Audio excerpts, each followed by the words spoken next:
Halo guys, kita ada di mana? Tempat aku di mana? Seperti Rahman. Kali ini kita akan mengaduk pakan. Pakan apa? Ikan patin. Oke, jangan lupa apa kan?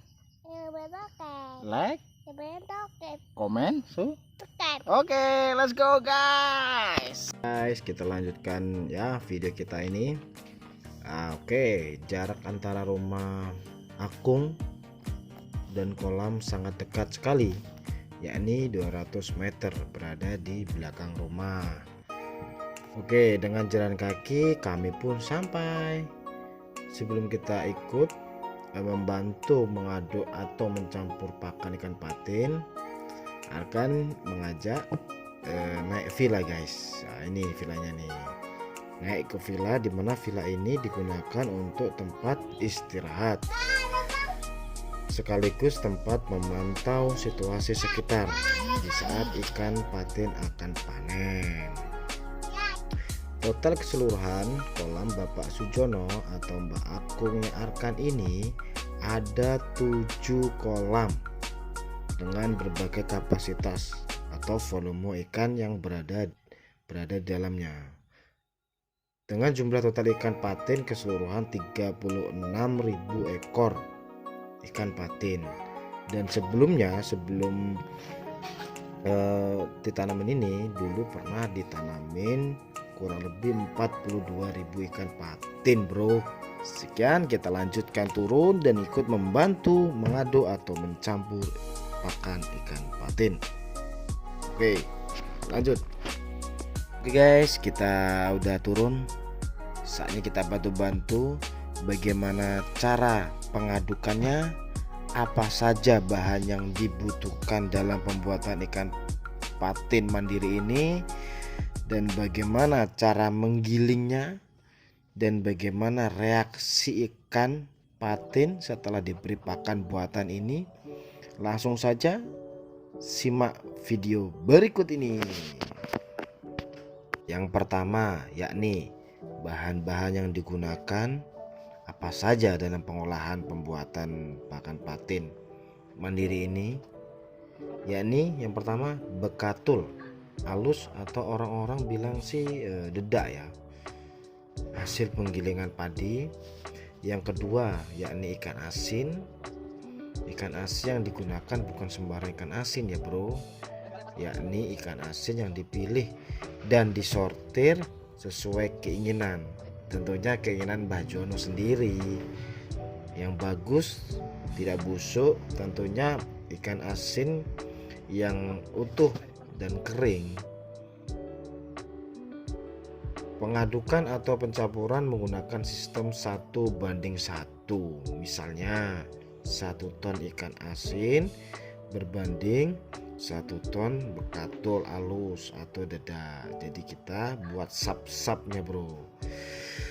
Tujuannya apa? Supaya pakan yang dihasilkan maksimal dengan bau yang menyengat dan bergizi tinggi bagi ikan, supaya makannya waktu dikasih itu lahap sekali bro, atau gayap lah bahasa kita itu.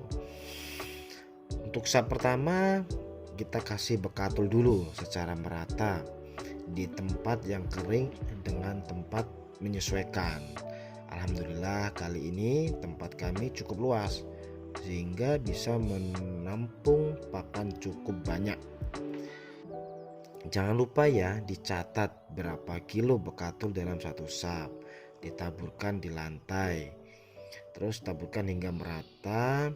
Kali ini sap pertama kita kasih kurang lebih 200 kilo bekatul ya bro. Oke, lanjutkan. Sap berikutnya kita taburkan ikan asin secara merata di atas bekatul atau dedak yang sudah ditaburkan secara merata sebelumnya. Oke guys, ini cara menyobek ikan asin atau kantong ikan asin. Jadi tidak perlu kita buka talinya, cukup dengan menyobek karungnya dengan arit atau pisau yang ada. Dan jangan lupa gunakan gancu untuk mengangkat karung ikan asin ini supaya tidak kena duri ikan bro. Kalau sampai terkena ya lumayan sih sakitnya. Nah ini kita taburkan ya, kurang lebih sama tonasenya, kiloannya kurang lebih kita taburkan 200 kilogram ya ikan asin. Di atasnya kita ratakan secara merata supaya nanti dalam waktu pengadukannya bisa merata. Oke, masuk ke sub ketiga, yakni tetap sama ya, bekatul kita buka talinya ya, karena beda ini pembukaan karung ikan asin sama bekatul, beda bro. Kalau karung bekatul ini masih bisa dimanfaatkan ya, jadi kita harus santai pelan-pelan karena nggak bisa gerusa-gerusu lah kata Mbah John ini, katanya nggak boleh gerusa-gerusu, harus santai tapi cepat gitu. Jadi digunakan buka saja atasnya itu. Nah, karungnya kita taburkan sama, tonasenya sama, kurang lebih 200 kilogram bekatul kita ratakan sama sampai tertutup ikan asinnya ya bro ya. Jadi slow. Lanjut di sub keempat, yakni tetap sama ya, bahan kita hanya dua, bekatul sama ikan asin. Nah sub berikutnya keempat ini kita kasih ikan asin secara merata ya, tonase sama 200 kg ikan asin, dan cara bukanya sama, kita harus buka secara paksa pakai arit atau pisau yang ada di sini.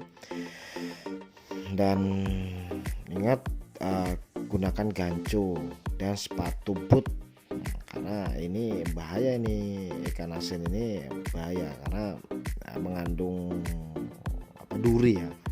Jadi teman-teman harus hati-hati dalam bekerjanya ini, harus pakai alat gancu. Kita taburkan secara merata ya, pelan-pelan kita secara merata, ratakan. Dimanapun kita berada, kita bekerja dengan ikhlas, dengan penuh semangat bro ya, karena kalau bekerja itu dengan semangat, dengan ikhlas, insya Allah ya membuahkan hasil yang sangat luar biasa. Kita terus ratakan sampai jangan ada yang bahasa Inggrisnya itu menggunduk ya. Menggunduk, jangan sampai ada yang tebal ada yang tipis, jadi harus rata, bener-bener rata masih ya, harus rata, kita ratakan.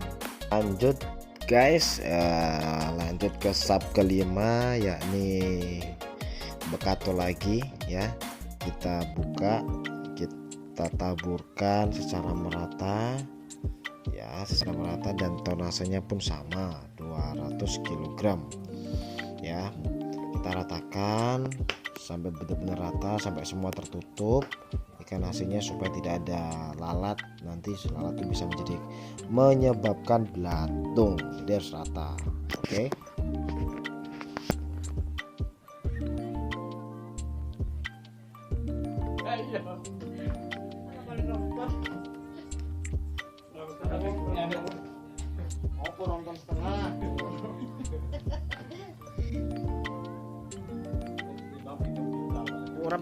Lanjut di sub ke-6 ya, kita tetap taburkan ikan asin dengan tonase sama ya, dengan cara yang sama, dengan yang penting rata bro, ini ikan asin harus rata. Nah ini kita bagi tugas, ada yang mencatat tonasenya berapa, kilonya berapa, ada yang menarik dengan menggunakan ganco. Nah ini ada yang membuka dengan pisau atau arit. Lakukan pemerataan secara merata ya, tarik menggunakan alat cangkul atau alat garpu ya, supaya rata. Ratakan. Sub yang ketujuh ini kita ratakan bekatulnya atau dedaknya di atas ikan asin ya, ini ratakan sehingga tidak menyebabkan lalat menghinggap, nanti bisa menyebabkan belatung. Jadi ikan asinnya tidak kena lalat supaya tidak kena belatung gitu. ini adalah sub terakhir ya, dimana prosesi sub 1 sampai ke 7 sudah selesai. Artinya yang paling atas itu bekatulnya atau dedaknya, supaya tertutupi semua, tidak menyebabkan lalat menghinggap, bisa bikin telur kalau terbuka itu lalat bisa menghinggap menyebabkan belatung. Oke guys, lanjutkan video berikutnya. Pakan ikan patin mandiri sudah selesai. Nah inilah bentuknya teman-teman semua, begini cara mengaduknya. Nah untuk video selanjutnya teman-teman saksikan video selanjutnya bagaimana cara mencangkul dan bagaimana cara proses penggilingannya dan bagaimana cara menjemur dan mengasih makan ke patin. Oke, saksikan terus video kami, jangan lupa like, komen, dan subscribe. Sampai jumpa di video berikutnya.